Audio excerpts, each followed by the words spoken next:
zwischendurch kommt kapiert? Oh, oh, nun kann der leicht werden.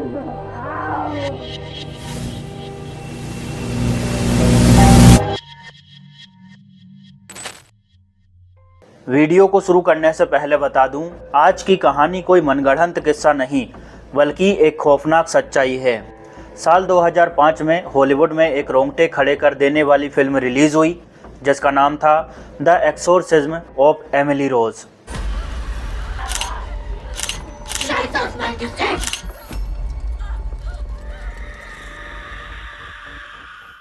इस film के poster पर लिखी एक लाइन ने लोगों की नींद उड़ा दी और वो लाइन थी एक सच्ची घटना पर आधारित।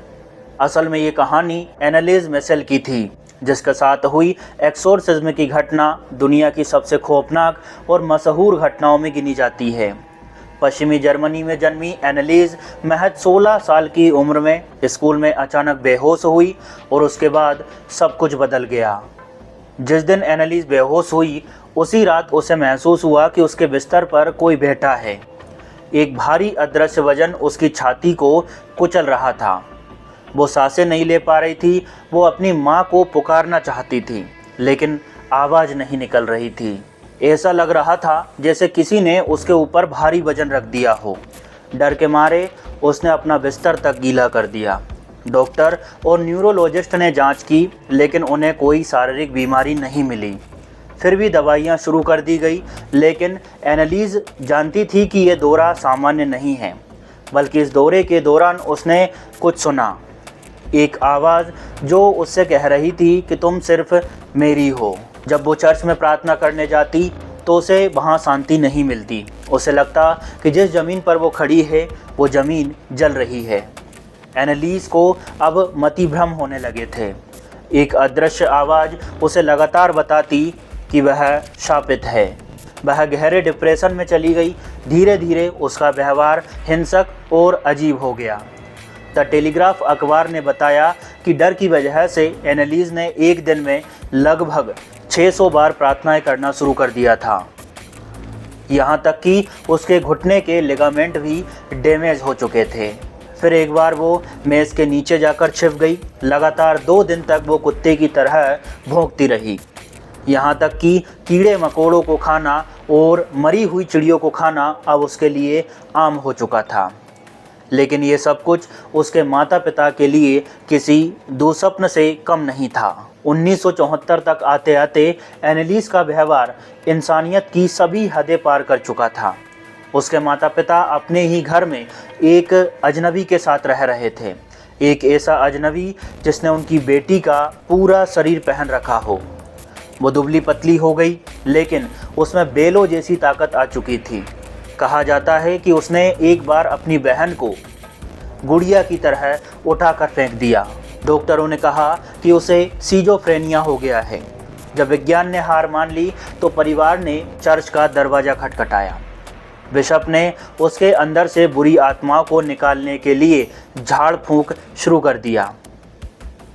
वो पादरियों पर थूकती, गालियां देती और घर की दीवारों को अपने ही नाखूनों से खरोंचा करती थी। वहाँ आने जाने वाले लोगों का कहना था कि एनालिस के कमरे से ऐसी सड़ी बदबू आती थी जैसे कोई लाशें हफ्तों से वहाँ पड़ी हो।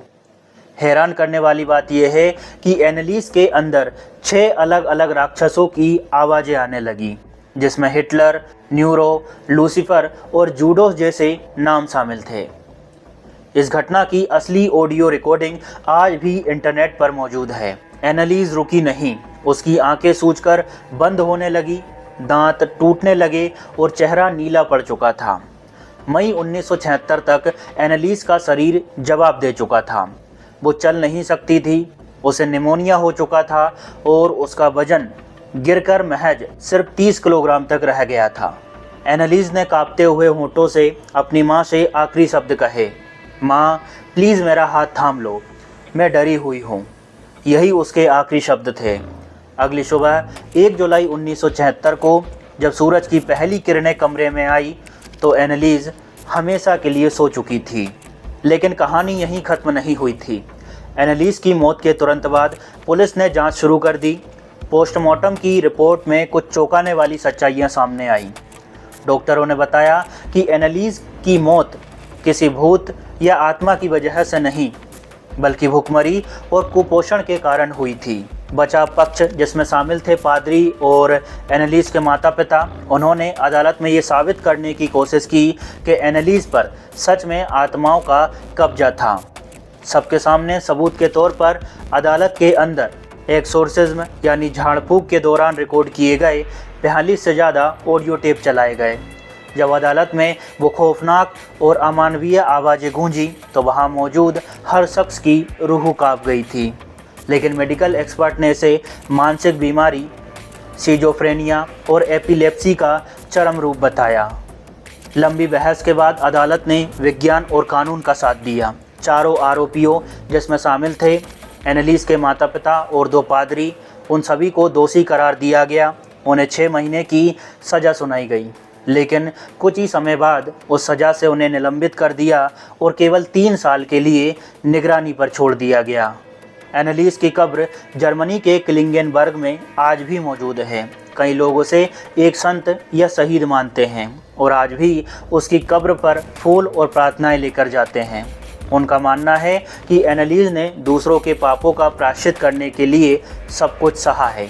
इस घटना के बाद वेटिकन और कैथोलिक चर्च को भारी आलोचना का सामना करना पड़ा।